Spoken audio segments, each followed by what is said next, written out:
That night. That night changed everything. I remember whispering those words into the dark as I sat on the edge of my grandson's bed, my fingers wrapped around his tiny hand.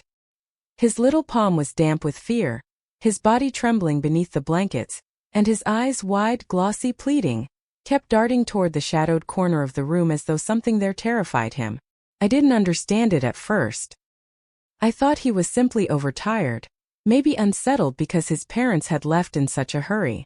But then as I smoothed the blanket near his shoulder, my hand brushed against something. Something tucked under his pillow, something he had hidden, something he never meant for me to find. The moment my fingers closed around it, my heart dropped. And in that instant I knew whatever this was, it wasn't just a child's secret. It was the beginning of a truth that would unravel my family. Before I tell you what I found, please subscribe so you don't miss stories like this one. Now let me take you back to where it all began. It started that afternoon, when my son and daughter-in-law pulled into my driveway with their trunk packed and their smiles stretched too thin. I'm 73 years old enough to recognize when a smile is real, and when it's painted on to hide something rotting beneath. My son barely looked me in the eyes as he lifted my grandson from the car seat. His hands trembled ever so slightly. My daughter-in-law lingered near the trunk, pretending to rearrange luggage that had already been arranged to perfection. They spoke in rushed sentences, stumbling over explanations of just a quick getaway, and will only be gone 3 days. 3 days. 72 hours. Longer than they'd spent alone together in years. But it wasn't the trip that disturbed me.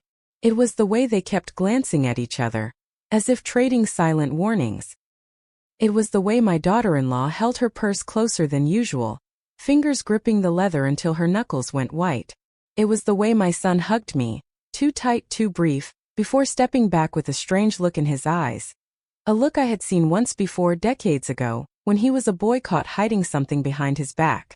I didn't know what it meant then, but I felt it. Somewhere deep in the bones age never lets you forget. I felt something was off. Terribly, terribly off. And by the time the sun set that night, and I tucked my grandson beneath his blankets, I would discover just how right I was. When their car disappeared down the street, the silence in my house felt heavier than usual, thick, almost sticky, as though it clung to the walls. My grandson stood beside me on the porch, holding my sleeve with that small, nervous grip he always used when something unsettled him. He was only 5, but children know when adults are pretending. They feel it before they understand it. "Grandma," he whispered, "are they really coming back?" The question hit me harder than it should have. Children shouldn't have to ask something like that. I forced a soft smile and brushed his hair back. "Of course they are, sweetheart. It's just a little trip." But as the words left my mouth, they felt wrong. Hollow. The truth was, I didn't fully believe them. Inside, I set his small backpack on the couch and noticed how lightly it was packed. Too lightly. A change of clothes, 1 pair of socks, and his favorite stuffed elephant. No toothbrush. No pajamas. No medication he occasionally needed for his asthma flare-ups. My daughter-in-law never forgot things like that. Unless she didn't intend to. A chill slid down my spine. I pushed the thought away. I moved around the living room, adjusting the curtains, wiping the table, pretending everything was normal. It's a habit old women develop. We busy our hands when our hearts begin to whisper warnings.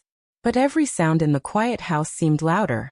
The clock ticked with an uneven, nervous rhythm. The refrigerator hummed as though complaining under its breath. My grandson stayed close, watching me like he expected something to go wrong. I tried to distract him. We pulled out a puzzle he liked. He sat at the kitchen table, pushing pieces around, humming under his breath. But every few minutes, he glanced toward the front door. Waiting, maybe hoping. I watched him carefully. His shoulders seemed too tense for a child his age. He jumped every time a car passed outside. This wasn't simple separation anxiety. This was fear. As evening settled in, I reheated a small pot of soup. While it simmered, I found myself thinking back to earlier that day. My daughter-in-law had avoided standing too close to me. She kept her eyes fixed on her phone, tapping her nails anxiously against the screen. When I asked her about the trip, where they were going, what they planned to do, she answered quickly, too quickly, as though she had rehearsed every word. She kept checking the driveway, even though no one was coming. My son, on the other hand, had been strangely gentle. He touched my shoulder twice, something he hadn't done in years. He apologized 3 separate times for springing this on me.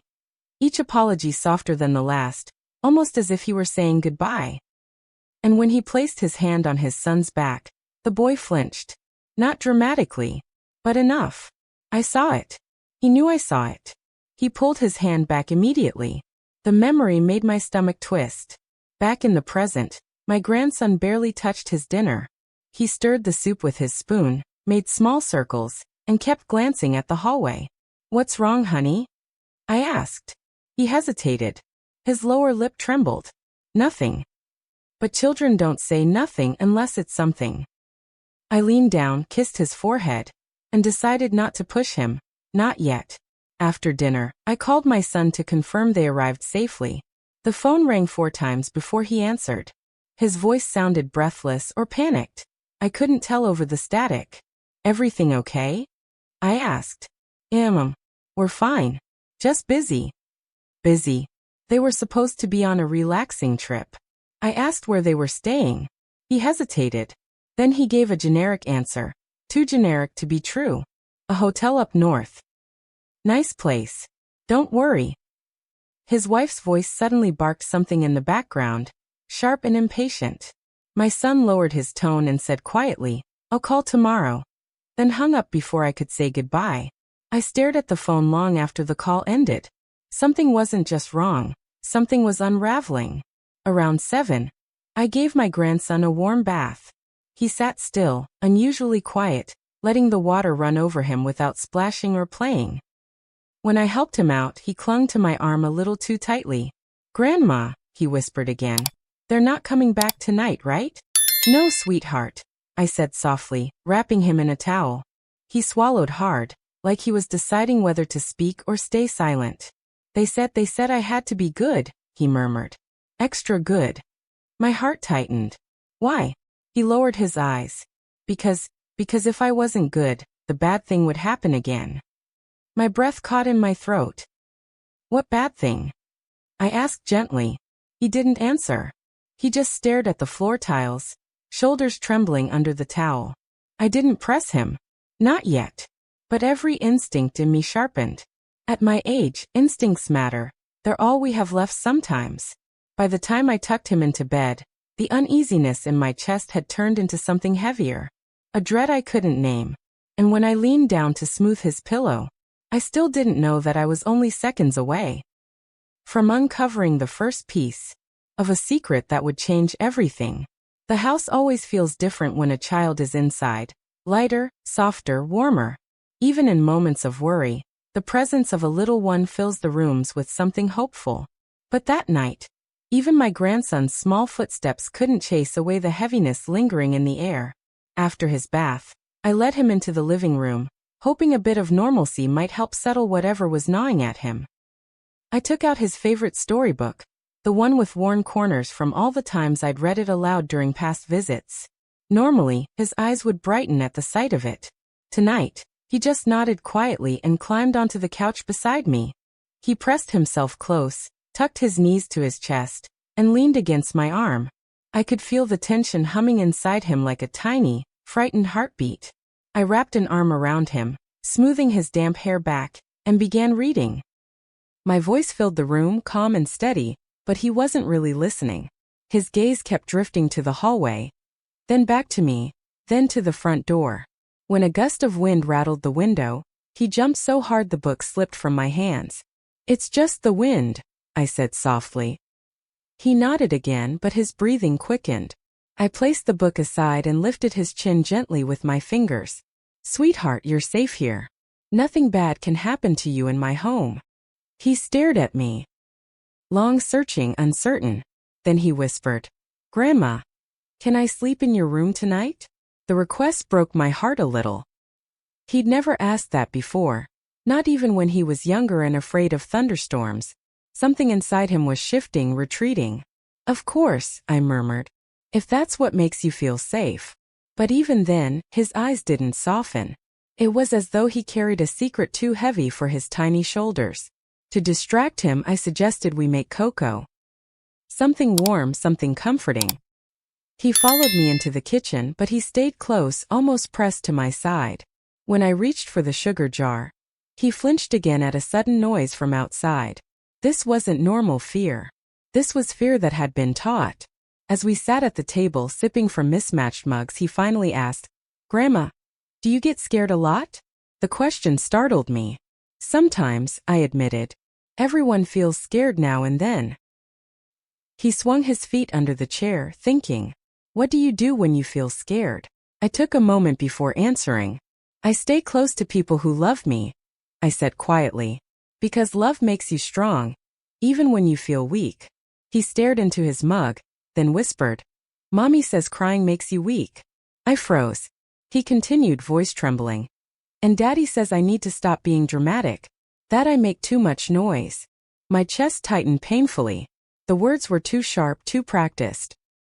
A child that young shouldn't know to repeat sentences like that, sentences shaped by shame. "Sweetheart." I reached for his hand.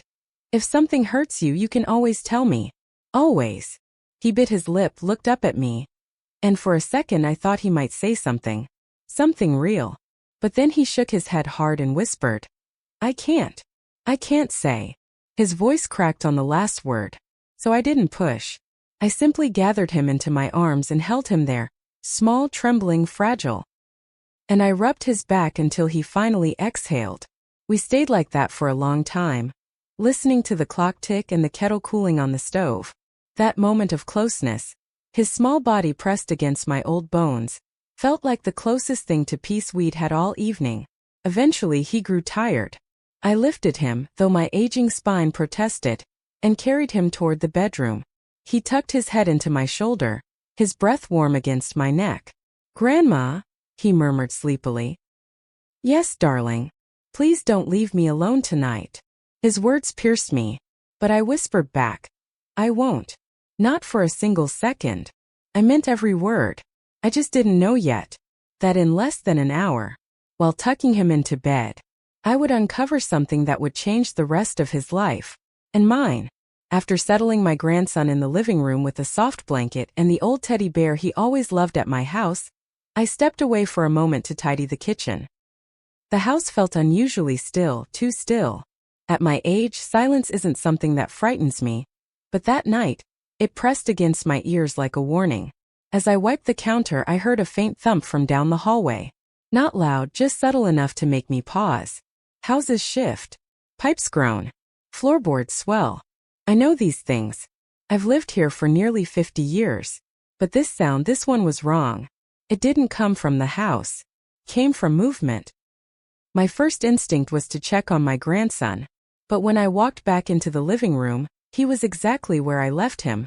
Curled under the blanket, eyes half closed. "Did you hear that noise, sweetheart?" I asked. He didn't look at me, he just nodded, tiny and stiff. "What do you think it was?" His lips pressed together. "It's the same sound," he whispered. I knelt beside him. "What do you mean, the same?" Again he didn't answer.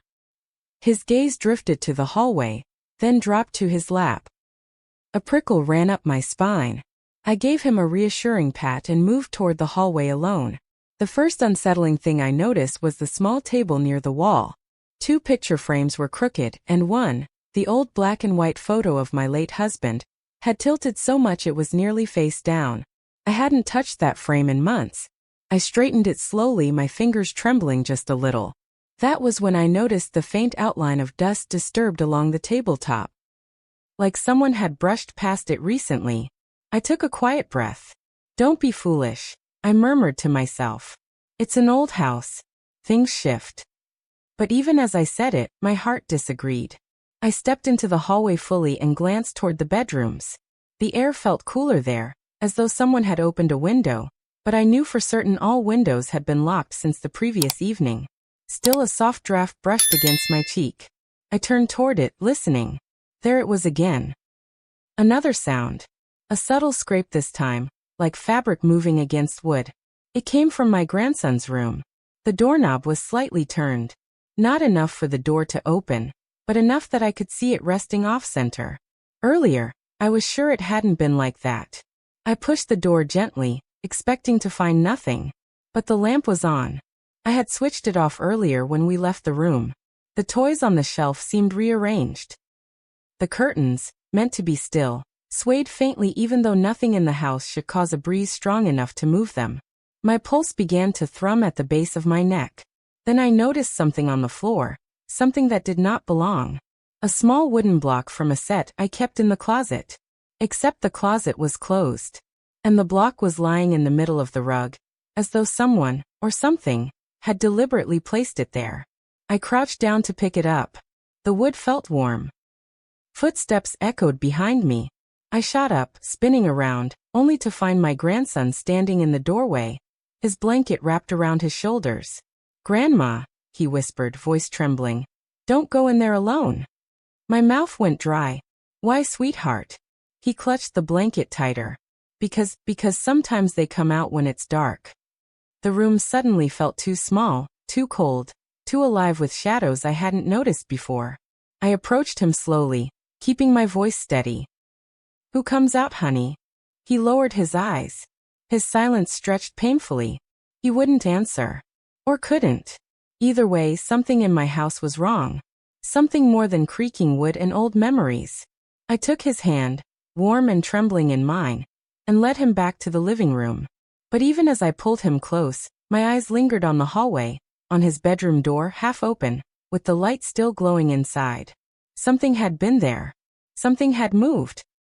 Something had shifted the room. And I had no idea yet that this was only the first warning. By the time the clock on the mantel chimed 9, my grandson could barely keep his eyes open. Fear is exhausting. It drains a child faster than any long day of play. His tiny fingers clung to my sweater as I guided him down the hallway, each step slower than the one before, as though the shadows themselves were watching him. He hesitated at the doorway of his bedroom. "It's okay," I whispered, brushing my thumb across his knuckles. "I'm right here." But even as I said it, I felt a ripple of unease move through me. The light was still on from earlier, casting soft golden shapes across the rug. I stepped inside first, scanning the corners, the closet door, the curtains. Everything was quiet, still. My rational mind told me the strange occurrences earlier were just tricks of an anxious evening. But my heart knew better.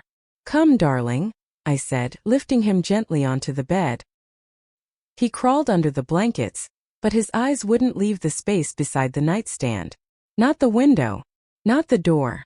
That narrow gap beside the nightstand where the shadows pooled thickest. I tucked the blankets around him, smoothing them near his small shoulders. The tension in his body was unmistakable, tight as a wound coil. "Grandma," he whispered. "Yes, sweetheart. Can you stay until I fall asleep?"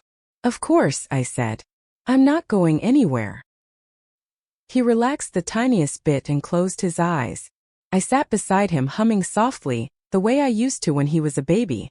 My hand moved rhythmically across the blanket, until it brushed against something unfamiliar beneath the pillow.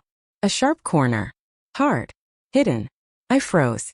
Children often hide little treasures. Tiny plastic dinosaurs, shiny stones, candies they're not supposed to have. But this felt nothing like a toy. Careful not to wake him, I slid my hand under the pillow and pulled the object free. My breath caught. It was a phone. Not a child's toy phone. A real phone. But not his parents' phones. I would have recognized their cases, their colors. This one was dark, scuffed, with a cracked screen and no lock screen wallpaper. Just a black background. It looked like something someone wanted to keep unnoticed. Untraceable. My stomach tightened. "Sweetheart," I whispered gently. "Why do you have this?" His eyes flew open instantly, wide, terrified, as though I had just pulled out a ticking bomb. "No. Grandma, no, don't open it." His reaction chilled me. I lowered my voice, calm and steady. "Honey, why is this under your pillow?" He sat up, trembling so violently the bed shook. His small hands reached for the phone, but then he stopped himself, as though afraid to even touch it. "They said I'm not allowed to show it to anyone," he whispered. "If I tell, bad things will happen." The room fell silent. My heart pounded so hard I could feel it in my neck. I put the phone on my lap and cupped his cheeks gently. "Who told you that?" He looked at me with eyes filled with a fear no child should ever know. Mommy and Daddy. The words cut through me like a blade. I swallowed, trying to steady my voice. Why? What's in the phone? His lip trembled. He looked toward the nightstand again, toward that dark corner, as if expecting something, or someone to emerge. They said it's not for kids, he whispered. But they made me watch. They made me listen. And they said if I ever told you, Grandma, you'd get in trouble too. I felt the blood drain from my face. This wasn't about toys or secrets or mischief. This was something darker. Something intentional. Something dangerous. I powered on the phone. The screen lit up instantly, no passcode. A gallery opened automatically. My breath caught as I saw a list of video files. Short clips, long clips, audio recordings. Dates spanning months. Titles like Practice, Quiet, Punishment, Room, Stop Crying. My vision blurred for a second. My hand shook. This wasn't an accident. This wasn't a misunderstanding. These were recordings. Of him. My grandson. He reached for my wrist. Please don't look, Grandma, he begged, tears welling in his eyes. I don't want you to see. I don't want you to get hurt. I pulled him into my arms, holding him tightly, feeling his entire body trembling against me. Oh, sweetheart, I whispered, you're safe. You're safe with me. But inside, my mind was spinning, splintering, breaking. My own son. My daughter-in-law. Their lies. Their rushed departure. His flinches. His trembling. His question. Are they coming back tonight? Pieces falling into place so fast it stole my breath. I looked at the phone again, the dark screen reflecting the lamp's light. And my own horrified expression. Whatever was on this device, it was the secret that had turned my grandson into a shadow of himself. And it was the truth that would change everything I thought I knew about the two people who were supposed to love him most. I kissed his forehead and whispered, "It's going to be okay." But the truth was, I had no idea how deep this nightmare went. Not yet. Not even close. For several minutes, I simply held him. His small body curled into me, his breath shaking against my chest. My mind, however, thrashed like a storm-torn sea. I had that phone in one hand, its dark screen still warm, and in the other, this trembling child who trusted me more in that moment than anyone else in his world. I couldn't open the videos. Not yet. Not with him sitting there, watching every breath I took. So I set the phone gently on the nightstand, and as I did, my thoughts began to unravel backward. Through months, then years, dragging me through memories I had ignored, signs I had missed. I remembered the first time my grandson refused to spend the night at home after a family dinner. He had clung to my skirt, begging not to go back. I chalked it up to tiredness. Kids get clingy. They don't want good things to end. But now, that memory tightened around my throat. I remembered a phone call 6 months earlier. My daughter-in-law yelling faintly in the background, my son's voice strained, telling me everything was fine. He rushed through the conversation that day, the same cadence he used earlier during their trip. At the time, I assumed the argument was about money. Now I wasn't so sure. Then I remembered something more painful. Something I had shoved to the very back of my mind. The time I'd arrived unexpectedly to drop off a birthday gift for my grandson. The front door had been cracked open. My son's voice boomed from inside, angry, sharp, commanding in a way I had never heard from him in childhood. My daughter-in-law's voice followed, high, fast, frantic. And then silence. Sharp, sudden silence. When I knocked, the sound startled them. They scrambled. The door flew open, my son flushed, my daughter-in-law red-eyed. They told me the boy had been misbehaving, that they were teaching him a lesson. I had believed them. Or maybe I had simply wanted to. A grandmother always tries to believe the best of her children, even when her instincts scream otherwise. Now those screams echoed inside every memory. I stroked my grandson's hair as he settled against my lap. His eyelids fluttered, heavy with exhaustion, but his fear kept pulling them open. Every time I shifted even slightly, his fingers tightened around my blouse. His small voice broke the silence. "Grandma, are you mad?" My heart fractured. "Mad? No, sweetheart. Not at you. He pulled back slightly, eyes searching mine. Then who? I hesitated. How do you tell a child the truth when the truth is the one thing that might shatter him further? So I said the gentlest thing I could manage. I'm upset that you were hurt. I'm upset that you were told to hide it. And I'm upset that no one protected you. His chin quivered. Mommy said I'm the reason they get angry. A sharp, stabbing pain twisted through me. Listen to me, I said firmly, cupping his face. You are not to blame for any of this. Not one bit. Grown-ups make their own choices and they made the wrong ones. Very wrong ones. He stared at me as though hearing those words for the first time in his short life. As he began to drift toward sleep, his breathing slowed, but fear kept hold of him even then. His hand remained knotted in my sleeve, his lashes still damp. I knew he needed rest. I also knew that I needed answers. When his eyes finally closed, I reached for the phone. My fingers trembled as I swiped up on the screen. The gallery reopened instantly. Dozens, maybe hundreds of files. The thumbnails were small, but even their blurred still images made my stomach heave. Shadows of a room I recognized. A child's silhouette. An adult figure. Raised hands. Tight grips on small arms. Muffled audio waves beneath the videos. I didn't open any of them fully. I couldn't bring myself to. But the previews told me enough. More than enough. I set the phone down, covering my mouth to keep from making a sound. And suddenly memories from decades back rushed forward. Memories of my son as a boy, sweet and bright, pressing wildflowers into my hands. Memories of him crying when he scraped his knee, rushing into my arms for comfort. Memories of him promising, "When I'm big, I'm going to take care of you, Mommy." Where had that child gone? Who had he become? And what kind of father had he turned into? I pressed my palm against my chest, feeling the ache of my age deep in my bones. It wasn't just fear. It wasn't just grief. It was guilt. A mother always asks herself the impossible questions. What she missed, what she didn't teach, what she should have seen.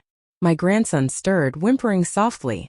I lay beside him, wrapping an arm around his small frame, shielding him with a body that was aging, fragile, but still determined. As he breathed in shaky little breaths, I whispered into his hair. I promise you, my darling, I'm going to protect you, no matter what it takes. Because in that moment, realization turned into resolve. And the fear of what I saw on that phone became nothing compared to the fear of what would happen if I did nothing. This nightmare didn't start tonight. But it would end with me. My grandson slept fitfully beside me, his small hand still twisted in the fabric of my blouse, as though afraid I might vanish if he let go. Every whimper from him was a knife to my chest, urging me forward, pushing me past the exhaustion creeping into my old bones. The videos on that phone haunted me, even though I had only seen their blurred previews. That was enough, more than enough, to know I needed to understand everything before confronting my son and his wife. I needed proof, and I needed to know just how deeply this nightmare ran. Very slowly, I slid my arm out from under my grandson's grip. He murmured something, brow furrowing, but he didn't fully wake. I whispered soothingly until he relaxed again. Then I stood, drawing the blanket up to his chin. I left the lamp on. I couldn't bring myself to leave him in the dark. Not after what I'd learned. I closed the door just enough to keep the hallway light from spilling in but left a narrow crack, just so I could hear him, just so I could get to him in an instant. Then I turned to the nightstand and picked up the phone. The weight of it felt heavier than any object its size should. Like it carried every wrong thing that had been done to him. I stepped into the hallway, closing my own bedroom door softly. I needed to see more, needed to know what I was fighting. I sat at my kitchen table, the one where he had stirred his soup earlier, with a distant stare. I placed the phone in front of me and braced myself. My hand shook as I opened the first video. It was short, only 10 seconds. Enough to capture a harsh voice telling him to be quiet. Enough to show his little frame flinching. I slammed the video shut before it reached the end. My breath was shaking and tears blurred my vision. The next recording was an audio file. I pressed play. A door slamming. A child sobbing. A woman's voice, my daughter-in-law's, sharp, cruel, impatient. A man's voice, my son's, telling him to stop acting like a baby. I covered my mouth, horrified. This was the truth my grandson had lived with. This was the fear he carried in his bones. I forced myself to continue, not because I wanted to, but because I had to. This was evidence.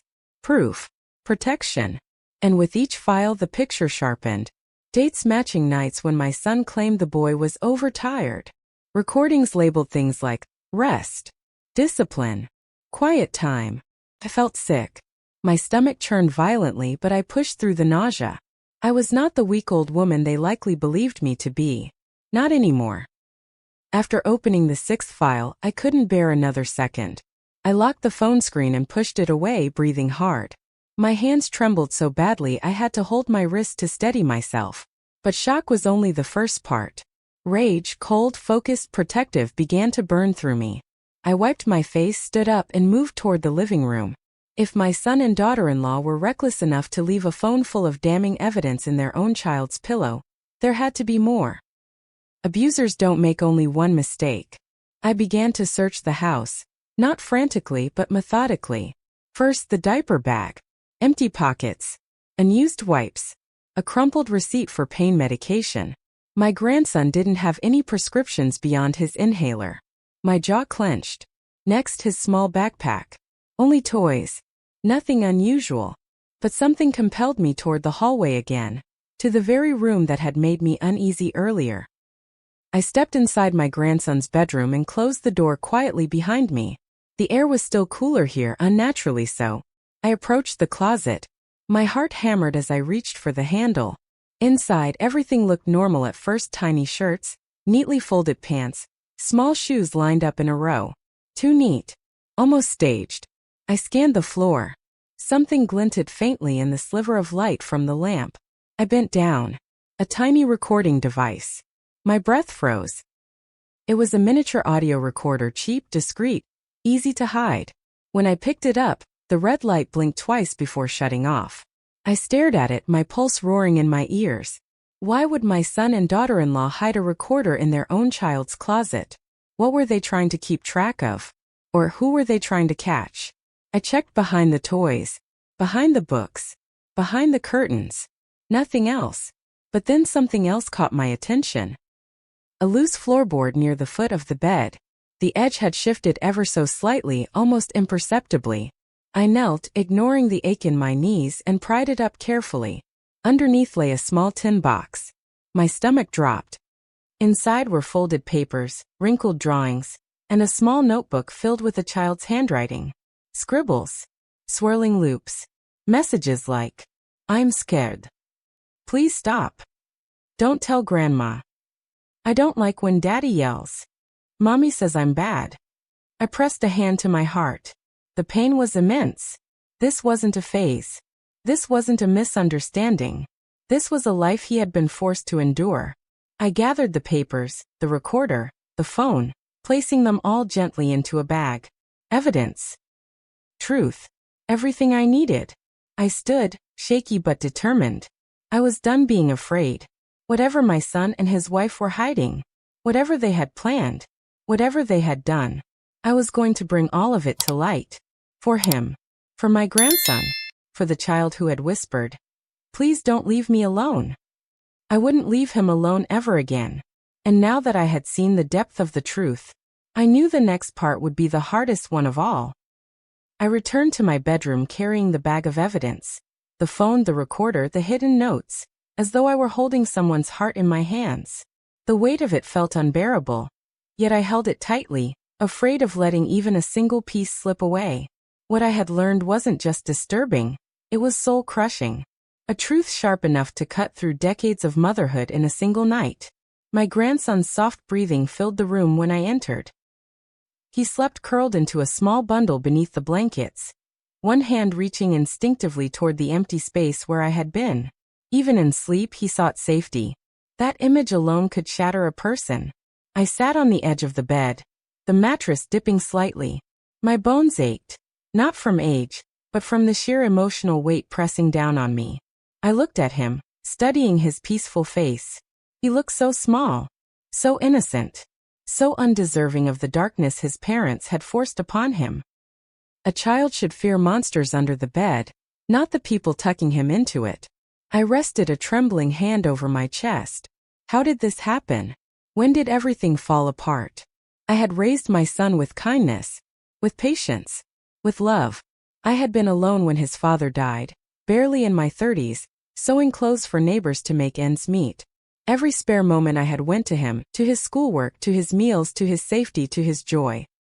I had been mother and father both, pouring every ounce of myself into giving him the life he deserved. So how had he grown into a man capable of this? Guilt slithered its way through me like ice. Had I been blind? Had I missed the signs? Had I failed him somehow, and in doing so failed his son? I pressed my palms against my eyes, but the tears still escaped. They fell silently onto my lap, warm against the cold ache in my chest. For a long moment grief consumed me. Not only grief for my grandson, but grief for the son I thought I knew. The boy who used to bring me dandelions from the yard. The boy who cried when he accidentally broke his neighbor's window, and confessed immediately. The boy who promised he would never hurt anyone. Where was that boy? Had life hardened him? Had marriage twisted him? Had something fractured inside him long before I noticed? The questions clawed at me, but answers wouldn't come. Eventually the grief shifted. Slowly, steadily, into something stronger. Something clearer. Resolve. I wiped my tears with the back of my hand and straightened my spine. My old body might have been fragile, but my will was not. Age doesn't weaken love, it sharpens it. And the love I felt for my grandson was fierce enough to carry me through fire. I looked at him again, sleeping beside me, trusting me completely even in the depths of his nightmares. I won't fail you, I whispered. Not now.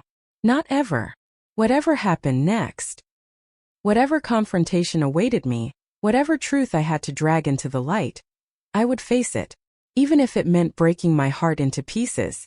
Even if it meant breaking ties with the child I had raised. Because this time I wasn't just a mother. I was a protector. And tomorrow when they returned, I would be ready. Dawn crept into the house in pale streaks, brushing over the walls as though trying to soften the hard edges of the truth I had uncovered. I hadn't slept at all. I spent the night sitting beside my grandson, watching over him while my mind prepared for what the morning would bring. They were coming back today. Whether early or at the planned time I didn't know. But I felt it, deep in my bones, in that quiet, instinctive place inside every mother, that they would return sooner rather than later. People always come back when they sense their secrets slipping out of their grasp. By 8 o'clock my grandson stirred awake. His eyes found mine immediately, wide and fearful, as though he expected to wake alone in a house full of shadows. I'm here, I whispered, brushing his hair gently. I haven't left. He nodded weakly and sat up. His body still carried tension, as though he was bracing for something. Can we eat in the kitchen with the lights on? He asked softly. Yes, sweetheart. Anything you want. As he ate his small bowl of cereal, I kept glancing toward the window. Every crunch of gravel from outside made my heart lurch. Every passing car felt like the beginning of a storm. By 10 I decided to stop waiting. I turned my phone on and called my son. It rang only twice. He answered immediately, his voice sharp, almost startled. Mom, where are you? I asked calmly. A pause too long, too telling. Why? Something wrong. My grip tightened around the phone. We need to talk. You and your wife need to come home. Now. Another pause. Then a shaky exhale. We were already on the way. We'll be there in 20 minutes. Of course they were. They knew something was off. They always knew when their control was slipping. I hung up without another word. My grandson looked up from his bowl. Are they coming? Yes, I said gently. But you're safe here. Stay by me, all right? He nodded slowly, but worry clouded his expression. 20 minutes stretched into 15. Then 10. Then a car pulled into my driveway more aggressively than usual. Tires crunching, engine revving before cutting off. I felt my pulse thunder in my ears as I rose to my feet. My grandson hurried to my side, gripping my hand. My son was the first through the door. He wasn't smiling. His jaw was clenched, sweat beading at his temples. His wife followed close behind, eyes darting around, landing on me with thinly veiled hostility. The energy around them was wrong. Tense. Cornered. What's going on? my son demanded, voice low but shaking. Why did you call us like that? I didn't answer with words. Instead, I lifted the phone. Their phone. The one I found under their child's pillow. The blood drained from both their faces instantly. My daughter-in-law took a step back, as though physically struck. My son's eyes widened, then hardened, then flicked toward the hallway, as if to check whether their son had heard anything. You left this, I said quietly. And I saw what's inside. My son's breath hitched. His wife whispered, "Oh God." My grandson pressed against me, frightened. My voice trembled, but my resolve held firm. Explain it. Now. My son's expression twisted. Guilt, fear, anger, all tangled into something I barely recognized. Mom, you don't understand. Then help me, I said. Explain why you would record your own child crying. Explain why you would threaten him. Explain why you would hide a device in his room. Explain why he is terrified to go home. My daughter-in-law started crying, not the fragile, helpless kind, but the frantic kind, the kind laced with panic. It wasn't supposed to be like this, she gasped. It was just to help. To help? I asked sharply. Help who? She looked to my son, desperate, but he just stared at the floor.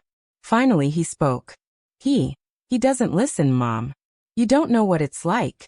He cries over everything. He panics. He makes things hard. And we needed a way to keep track. To train him.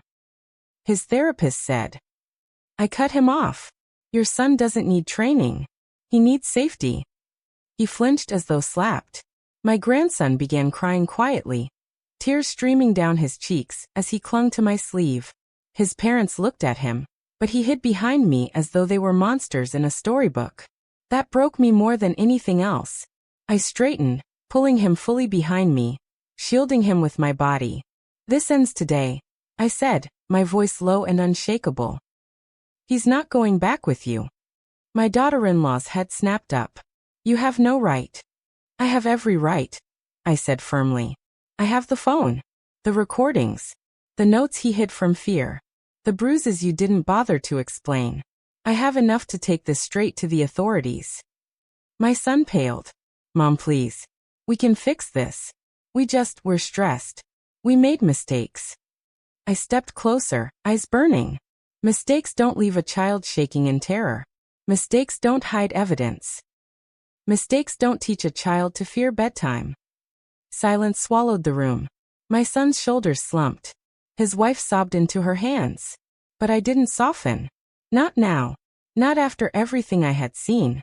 You need help, I said quietly. Both of you. But until you get it, you will not lay a hand on this child again.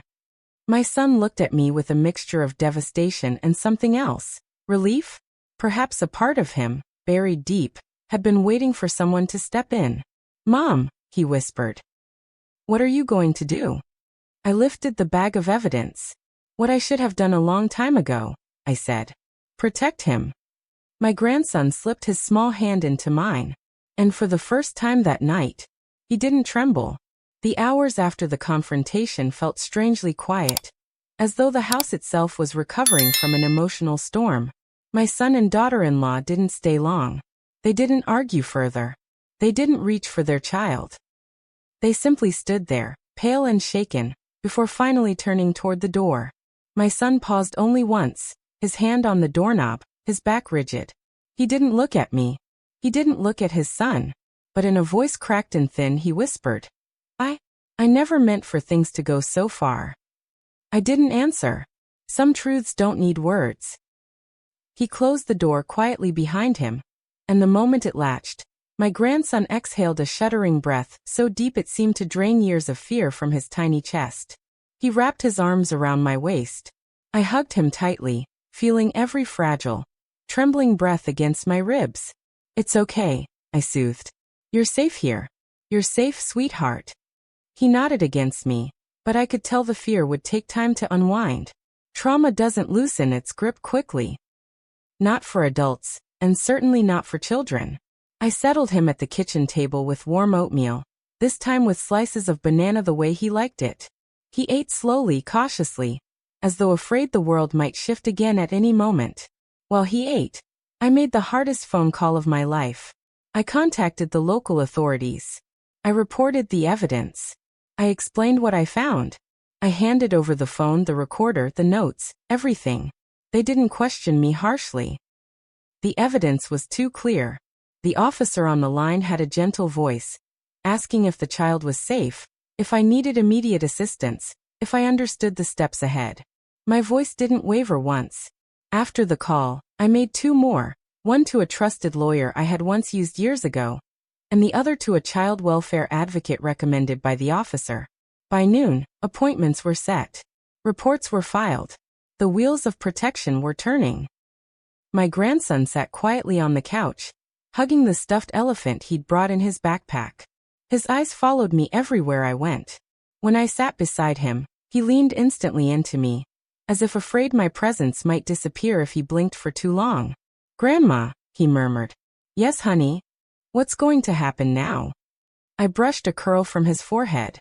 "Now," I said softly, "we make sure you're safe for a very, very long time." He swallowed. "Do I have to go back there?" "No, Ian Shuarat. Not until the people whose job it is to protect children say it is safe, and maybe not even then."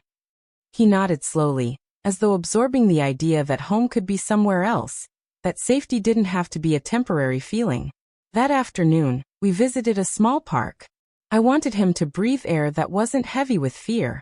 He climbed the slide, ran across the grass, and for brief moments, I saw pieces of the little boy he used to be, laughing, curious, free. But every now and then, he glanced around nervously, checking for shadows that weren't there. Healing takes time. I could be patient. I had waited my entire life for many things. This, at least, was worth waiting for. As the sun dipped toward the horizon, we walked home hand in hand. The air was cool, the kind that settles deep into your bones, but his small fingers were warm in mine. When we reached the porch, he tugged my hand and looked up at me with wide, earnest eyes. "Grandma," he whispered, "thank you for finding me." The word struck something deep in me, something ancient, maternal, instinctive. I knelt down, cupping his face gently. "No," I whispered back, voice trembling. "Thank you for trusting me." We went inside. I cooked him dinner. We watched a little television. He fell asleep on the couch with his head on my lap, breathing calmly for the first time in days, maybe weeks. I looked at him. The child I had loved since the moment he took his first breath, and I felt an overwhelming truth settle in my heart. Some battles arrive late in life. Some storms hit when you think your days of fighting are over. But love, real, fierce, protective love, doesn't weaken with age. It sharpens. It strengthens. It becomes the shield you never knew you needed. I didn't know what the future held. Court hearings, counseling, perhaps custody arrangements. But I knew one thing with absolute certainty. He wouldn't face any of it alone. And as long as I had breath left in me, he would never again tremble in fear of bedtime. If you enjoyed this story, and want to hear more real, emotional stories like this one, please subscribe to the channel. Your support helps stories like these find a place to be heard, and helps protect voices that deserve to be safe.